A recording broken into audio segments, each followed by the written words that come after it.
காசாவை நோக்கி பயணப்படக்கூடிய the global Sumud ஃப்ளோட்டில்லா அப்படிங்கிறத பற்றி பார்க்க போகிறோம். அது என்னது அப்படின்னு ஒரு கேள்வி உங்களுக்கு எழலாம். காசா மீதான இஸ்ரேலிய முற்றுகையை முறியடிக்கக்கூடிய நோக்கத்தோடு புறப்பட்டிருக்கிறது தான் இந்த குளோபல் சுமிட் ஃப்ளோட்டில்லா அப்படின்னு சொல்கிறாங்க.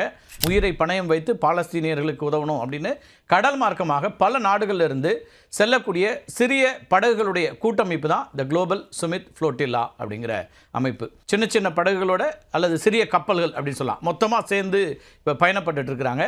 இஸ்ரேல் இராணுவத்தினுடைய பிடியில் சிக்கி தவிக்கக்கூடிய காசா மக்களுக்கு உணவு, மருந்து, அது மட்டும் இல்லாமல் தண்ணீர் போன்ற மனிதாபிமான உதவிகளை மக்களுக்கு வழங்கணும் அப்படிங்கிறது தான் இந்த படகுகளின் கூட்டமைப்பினுடைய முதன்மை நோக்கமாக இருக்குது. காலநிலை ஆர்வலர் கிரெட்டா துன்பெர்க், அதே போல் ஐரிஷ் நடிகர் லியாம் கன்னிங்ஹாம், நெல்சன் மண்டேலாவுடைய பேரன் கோசி ஸ்வெலிக்வேலி மண்டேலா அப்படின்னு ஒருத்தர், இவங்க எல்லாம் சேர்ந்து இதில் பயணப்பட்டு இருக்காங்க. பிரான்ஸ் எம்பிக்கள் மேரி மெஸ்மியர் அப்படின்னு ஒருத்தங்க, அதே போல் ரிமா ஹாசன், மருத்துவர்கள், வழக்கறிஞர்கள், பத்திரிகையாளர்கள், கல்வியாளர்கள் அப்படின்னு நிறைய பேர் இதில் பயணப்படுறாங்க. கடற்படையினரும் இருக்காங்க. ஒரு மிகப்பெரிய சமூக ஆர்வலர்களுடைய படை அப்படின்னு இந்த படையை சொல்லலாம். அவங்க தான் இந்த பயணத்தில் இணைஞ்சிருக்கிறாங்க. இந்த கப்பல் படை ஆகஸ்ட் இறுதியில் ஜெனோவா, பார்சிலோனா, கட்டானியா, அது மட்டும் இல்லாமல் துனிசியா உள்ளிட்ட பல்வேறு துறைமுகங்கள்லேருந்து புறப்பட தொடங்குச்சு.